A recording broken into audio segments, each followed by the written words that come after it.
विशेष कार्यक्रम के बारे में आज वोट चोरी को लेकर भवानी खेड़ा में कार्यक्रम रखा था। हम कांग्रेस पार्टी के सभी कार्यकर्ताओं ने, सभी नेताओं ने, सभी लोग यहाँ मौजूद थे और सबने संकल्प लिया है कि बूथ स्तर तक कांग्रेस पार्टी के संगठन का गठन करके हम लोग भविष्य में कोई वोट चोरी ना हो, किसी प्रकार का पार्टी के खिलाफत में कोई चीज़ ना रहे, हम लोग बूथ तक कार्यकर्ता बनाएंगे, पूरी ताकत से पार्टी मजबूत करेंगे और बहुत ही शीघ्र बूथ स्तर तक आपको भवानी खेड़ा में कांग्रेस पार्टी का संगठन दिखाई देगा। वोट चोरी के साथ साथ एमएसपी चोरी हो रही किसान की, बिल्कुल हो रही है। जल भराव, एमएसपी चोरी सारे बड़े मुद्दे हैं।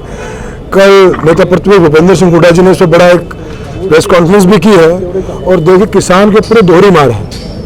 एमएसपी चोरी, दूसरी तरफ मैं कहना चाहता हूँ कि देखिए किस तरह दो फसलें खराब हो गई किसानों की। मैंने बार बार कहा कि किसानों को कम से कम सरकार को 1 लाख रुपए प्रति एकड़ मुआवजा देना चाहिए, क्योंकि ये कहीं ना कहीं सरकार की नाकामी है कि खेतों का पानी नहीं निकला। ये सरकार की स्कीम होनी चाहिए, सरकार को पता होना चाहिए, पॉलिसी बननी चाहिए पानी कैसे निकलेगा, और सरकार को नहीं पता तो किसानों को मुआवजा दे। जब अडानी अंबानी के करोड़ों को अरबों के लोन किसान माफ कर सकती है तो किसान को प्रति एकड़ 1 लाख रुपए देने में क्या जा रहा है? आखिर हम सब लोग कर्जदार है, किसान हमें अन्नदाता इस देश के। और मुझे लगता है कि कहीं ना कहीं ये सरकार हर स्तर पर विफल रही है। न किसानों को एमएसपी दे पाई है, न मजदूरों के साथ न्याय कर पाई है, न जल भराव की समस्या को सुलझा पाई है। आज भिवानी में गांव में पानी भरा पड़ा, आज हम अक्टूबर के महीने में खड़े 25 तारीख को, सर्दी आ गई हमारे सामने, आज भी जल भराव पूरे भवानी खेड़ा में है। ये दुर्भाग्य की बात है और इस सरकार को संजीदा होना चाहिए कि कम से कम अगली बार ये हालात पैदा ना हो। किस तरह ड्रेन साफ हो, किस तरह ड्रेन्स का पूरा लेखा जोखा निकालना चाहिए, सरकार को इस बारे में सोचना चाहिए, वरना अगली बार फिर से समस्या उत्पन्न होगी।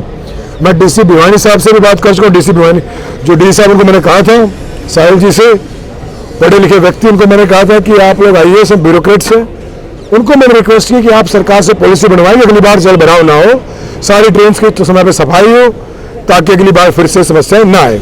और कांग्रेस संगठन का जहां तक सवाल है, हम लोग बूथ तक कांग्रेस पार्टी को मजबूत करेंगे। हाल ही में कांग्रेस पार्टी ने आदरणीय हमारे पूर्व मुख्यमंत्री भूपेंद्र सिंह हुड्डा जी को पार्टी का नेता विपक्ष घोषित किया है और साथ ही साथ राव नरेंद्र जी को पार्टी का अध्यक्ष घोषित किया है।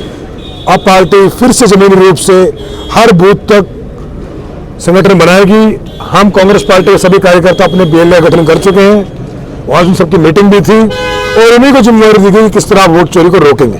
अगर बात करें भवानी खेड़ा क्षेत्र में विपक्ष किस प्रकार की भूमिका निभाएगा, क्योंकि अभी भी भवानी खेड़ा के किसानों ने अभी बिजाई नहीं कर पाए।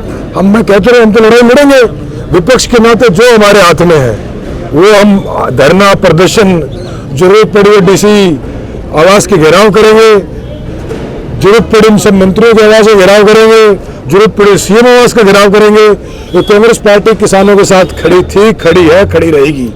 और भाजपा हमें पता है पहले भी खिलाफ थी, आज भी खिलाफ, आगे भी खिलाफ रहेगी। अभी तो सर 50 नई जो है उपलब्धियां गिनाई हैं नायब सिंह सैनी जी ने, मुख्यमंत्री जी ने, और जीएसटी की दरें कम करी गई हैं भाजपा सरकार की, उस पर क्या कहना चाहोगे? देखिए, सैनी साहब तो पावरलेस इंसान है।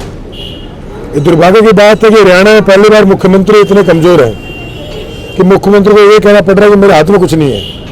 और मुख्यमंत्री की खुद में तेरा मजाक है कि मुख्यमंत्री जब मीडिया के सामने आए कहे कि मैं डम्मी नहीं हूं, तो इसका मतलब कितना बड़ा डम्मी मुख्यमंत्री है। हरियाणा के इतिहास में पहली बार मुख्यमंत्री मीडिया में कह रहे हैं कि भाई मैं डम्मी नहीं हूं, जनता ने बनाया है। तो मुझे कितना तरस आता है सैनी जी पे कि मुख्यमंत्री कुर्सी बैठने के बाद भी, 2 मिनट रुकिए भाई, 2 मिनट, मुख्यमंत्री कुर्सी बैठने के बाद भी मुख्यमंत्री ने कहना पड़ा डम्मी नहीं, दूसरी बार बैठे, पहली बार नहीं बैठे जी। तो मुझे तो हंसी भी आती है और दुर्भाग्य भी प्रदेश का कि प्रदेश सुपर सीएम चला रहे हरियाणा के, और सैनी साहब इससे दस्तक के लिए मोहर वगैरह रखे हो, कलर को अपना सीएम ऑफिस में कि दस्तक मारे जा रहे, वही मोहर मारे जा, तो उनसे भी मोहर और दस्तक मरवा रहे हैं। और पूरे पिछड़े समाज का सम्मान के ऊपर भारी ठेस है कि बीजेपी पिछड़े से वोट लेती भी पिछड़ा मुख्यमंत्री बना रहे हैं, और पिछड़े बेचारे मुख्यमंत्री बनकर कलर किए हैं। तो एक सीएम को कलर का काम दिया हो, इससे बड़ा दुर्भाग्य क्या हो सकता है हरियाणा का। सर, भाजपा नेता रामविलास शर्मा जी का पीछे बयान था कि भिवानी मंदरगढ़ लोकसभा प्रत्याशी कांग्रेस के रावदान सिंह जी भाजपा ज्वाइन करने वाले कुछ। डांस इस पार्टी के सम्मानित नेता हैं, हमारे बड़े भाई हैं, एआईसीसी के सदस्य हैं, पूर्व सीपीएस रहे हैं और पार्टी के सबसे निष्ठावान सिपाही हैं। ये सब कयास है, सब अफवाहें हैं और भाजपा का काम है अफवाहें फैलाना और अफवाह फैला के चुनाव जीतते हैं, अफवाह फैला के लोग राज करते हैं। हम लोग ईमानदारी से लड़ाई लड़ते हैं, पहले भी लड़ी थी, आगे भी लड़ेंगे। आपके भाषण में सर आपने पार्टी के जयचंद विभीषणों का नाम लिया, तो किस तरफ इशारा क्या? देखो, मैं नाम किसी का नहीं लेता, सिर्फ ये कहता हूँ कि जनता जानती है किसने पार्टी के खिलाफ काम किया, किसने पार्टी का साथ दिया। तो हम अपने बीएलओ इतने मजबूत करेंगे, हम अपने बूथ का संगठन इतना मजबूत करेंगे इस बार कि चाह के भी पार्टी आला कमान की मोहर के खिलाफ ना जा पाए, जब खिलाफ जाके पार्टी को नुकसान ना कर पाए, चाहे वो एक वोट का भी क्यों ना हो, क्योंकि हम सब लोग पार्टी के सिपाही हैं, आला कमान के हुक्म की तालीम करने वाले लोग हैं। और आने वाले समय में जो पार्टी आला कमान का निर्देश होगा, इस प्रदेश में बड़ी मेहनत की प्रदेश के नेताओं ने, चुनाव से पहले सब ने दौरे किए। हमारे प्रदेश जितने नेता उस समय थे, उदय भान जी थे, उड़ा साहब थे, दीपेंद्र जी, पूरे स्टेट के अंदर दौरे किए हम लोगों के साथ, मैं भी उनके साथ था पूरे स्टेट में। उसके बाद कुछ लोगों ने इस तरह की हरकतें की, सरकार नहीं आ पाई, पर कोई बात नहीं, वो संघर्ष करेंगे, आगे बढ़ेंगे, लड़ेंगे, जीतेंगे। सबका बहुत बहुत धन्यवाद। विपक्ष पार्टी का कहना है कि कांग्रेस पार्टी वोट फॉर गद्दी छोड़ के नारे लगाती है, लेकिन ये विपक्ष पार्टी कहती है इनके खुद का कोई स्टैंड नहीं है। हमसे स्ट्रॉन्ग स्टैंड क्या होगा? राहुल जी मजबूत स्टैंड किसका होगा? जो व्यक्ति कहते हुए किसानों के साथ खड़ा हूं, भाजपा कहते हुए किसानों को मारेंगे और 3 काले कानून भाजपा वापस लेने पड़े। राहुल गांधी कहते हैं कि मैं कमजोर तबके के साथ खड़ा हूं और आज तक खड़े राहुल जी। तो राहुल जी देश के संविधान के साथ खड़े हैं, प्रियंका जी देश के संविधान के साथ खड़ी है, हरियाणा कांग्रेस नेतृत्व देश के संविधान के साथ खड़ा है, किसान के साथ खड़ा है और हमने लड़ाई की शुरुआत की। आप देखना आने वाले समय में बवानी खेड़ा में बहुत बड़ा कार्यक्रम करेंगे। आज कार्यकर्ता सम्मेलन था, आपने देखा कार्यकर्ताओं में कितनी भारी उमंग और जोश था सभी में। तो सब लोग मिलकर, सभी नेताओं के साथ मिलकर, कार्यकर्ताओं के साथ मिलकर आने वाले समय में बड़ा एक सम्मेलन आपको बवानी खेड़ा में देखने को मिलेगा और यहाँ से बदलाव की शुरुआत होगी। हम सब अपने भाईचारे के साथ मिलकर, बड़ों के साथ मिलकर, साथियों के साथ, युवाओं के साथ मिलकर बदलाव की राजनीति का आगाज करेंगे।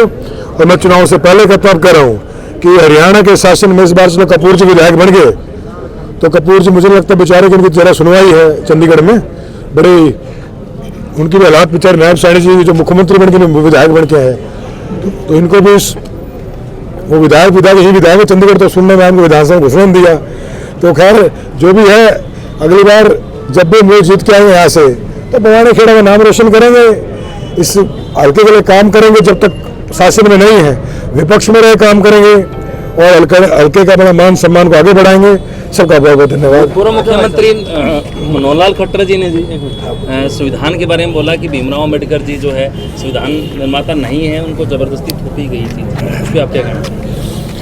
देखिए, खट्टर साहब इस देश के किसानों और दलितों से नफरत करते हैं, बात कोई सब लोग जानते हैं। खट्टर साहब का रवैया किसानों दलितों के प्रति क्या रहा है, ओबीसी के प्रति क्या रहा, आप जानते हैं। तो खट्टर साहब का रवैया हमेशा से रहता है, लेकिन खट्टर साहब कोई हरियाणा के मालिक नहीं है।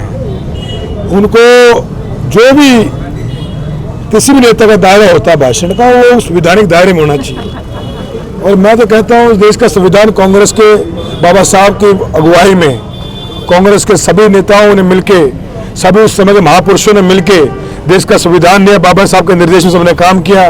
उनके फाइनल ड्राफ्टिंग कमीशन के कमेटी के अध्यक्ष होने के नाते उनका फाइनल उनके सिग्नेचर हुए और सबने मिलकर कांग्रेस से बनाया संविधान। तो खट्टर जी जिस बीजेपी के आरएसएस से आते हैं तो संविधान का विरोध करते थे, इनके तो मन में दर्द है, संविधान के खिलाफ है लोग, और ये लोग किसान कमेरे के खिलाफ हैं। कांग्रेस पार्टी किसान कमेरे की लड़ाई लड़ेगी और उनके अपमान को लोग कभी भी बर्दाश्त नहीं करेंगे, उसके खिलाफ लड़ेंगे हम लोग। सर पीछे 1 मिनट लास्ट लेट होता है, पीछे जो है प्रदेशाध्यक्ष जी दादरी आई थी। हाँ जी। और उस टाइम जो है आपने देखा होगा, सुना होगा, हाँ। काफ़ी जो है वहाँ वो चीज़ भूचाल आया था एक तरह से, और मनीषा सांगवान जी को नोटिस भी भेजा गया है कि आप जवाब दें, तो उसके ऊपर आपकी क्या प्रतिक्रिया? ये प्रदेश नेतृत्व को देखना हो, और जो भी देखिए सब पार्टी के नेता कार्यकर्ता हैं। मनीषा जी हमारी बहन है, हमारी पार्टी अब चुनाव लड़ी थी, दादरी से बड़ा मजबूत चुनाव लड़ी थी, कुछ ही वोटों से हार गई थी।